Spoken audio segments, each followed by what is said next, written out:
Hello and welcome to CNN 10, your daily 10 minutes of news, where I simply tell you the what, letting you decide what to think. I'm Coy Wire. It's Thursday, October 3rd. Happy Friday Eve. We've got an action-packed show. Let's get right to it.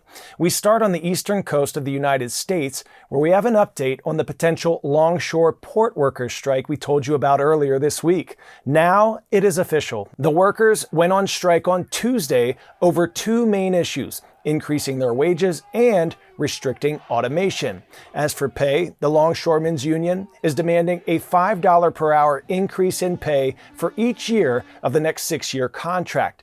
As for automation, the workers want airtight language that the ports will not introduce automation or semi-automation, which could potentially put them out of jobs if the port were to decide to use automated cranes or driverless trucks to shuttle goods from container ships in place of humans.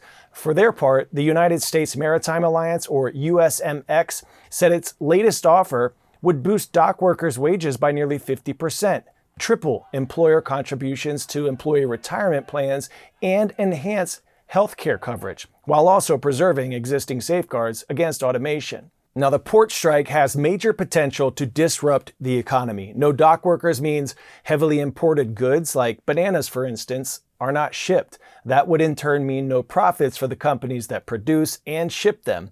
Longshore work can be grueling, and the people working at ports are vital to getting some of the stuff we like to buy onto shelves in stores. Our Brian Todd has more on the potential impact of this strike. Longshoremen at the Port of Baltimore holding their ground and possibly losing money doing it. Once we exhaust our savings, we don't know what the next move is going to be. A potentially damaging port strike in the U.S. has just begun. Thousands of port workers in Baltimore and at about 36 other facilities along the East Coast and Gulf Coast have walked off the job. The stakes are very high. The potential for disruption is significant. This strike, the first at those ports in almost 50 years, could disrupt the flow of almost half the goods that come into the U.S. That could lead to shortages, then higher prices. What's going to be in short supply?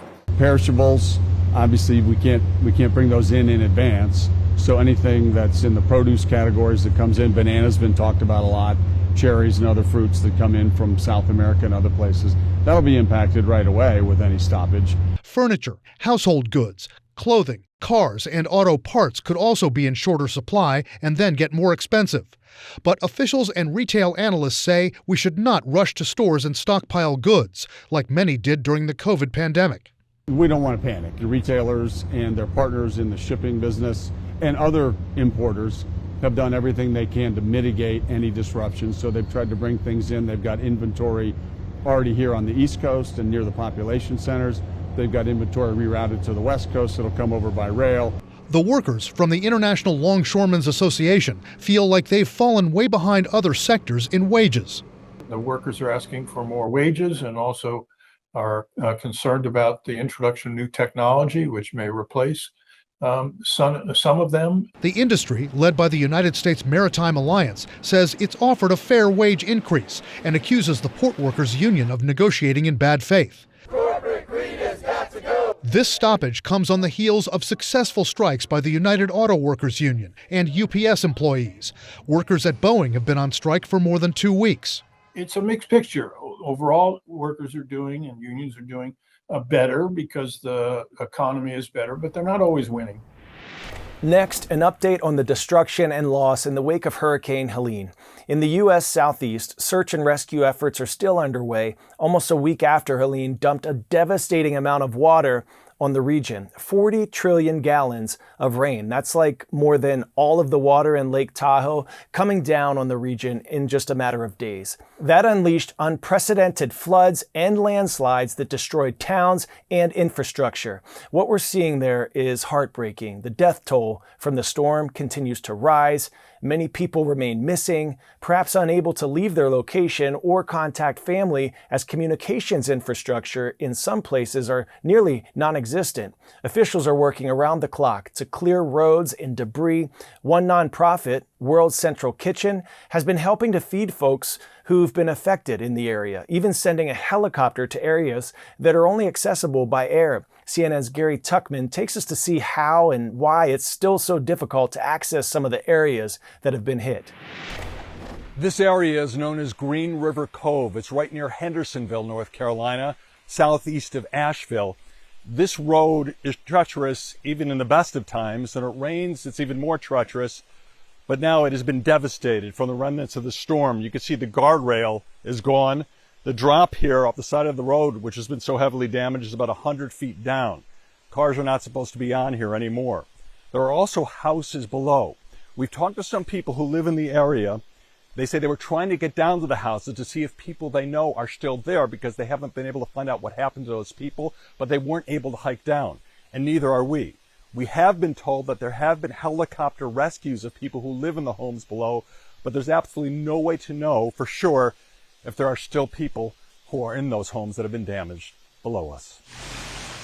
We decided to go down the hill farther, and what we saw is the literal and figurative end of the road.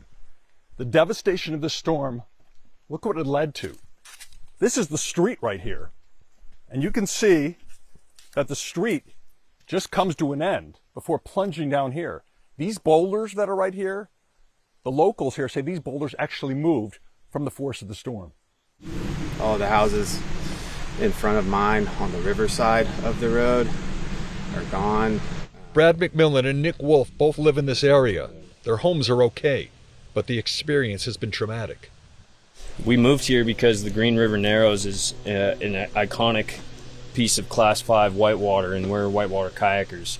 So we moved our whole lives down here for this area and these riverbeds, and they've all been completely destroyed and rearranged.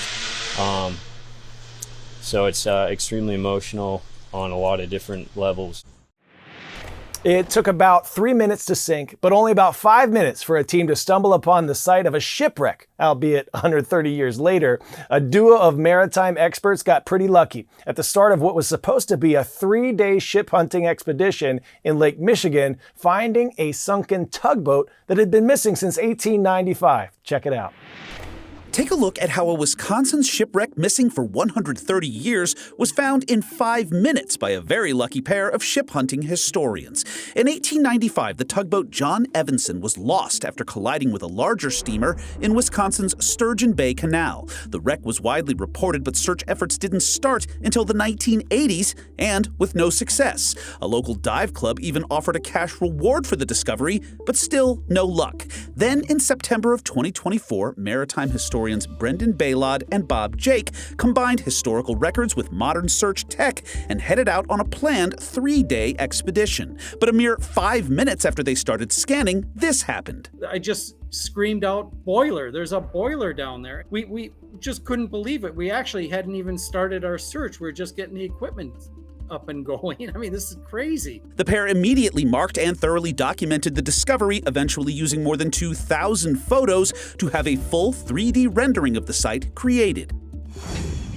Pop quiz hot shot, scientifically known as vibrissae. What physical trait do house cats share with sea lions? Fur, teeth, whiskers, or claws?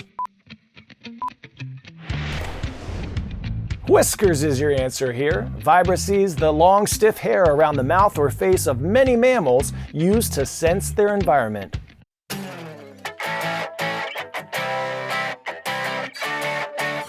Today's story getting a 10 out of 10, a sea lion rescue worth quite the celebration. A curious sea lion wandered up onto land in California, miles from the ocean, and ended up stranded on the side of a highway. Officials came to its rescue and even got a police escort to a rehabilitation facility. No word on how or why the mammal wandered so far from home.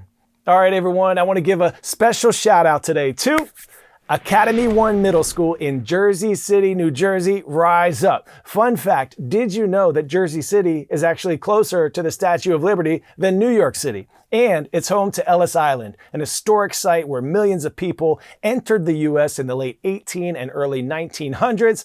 Hope you're doing well up there. And from wherever you might be joining me around the world, hope you have an awesome day. I'll see you right back here tomorrow on CNN 10.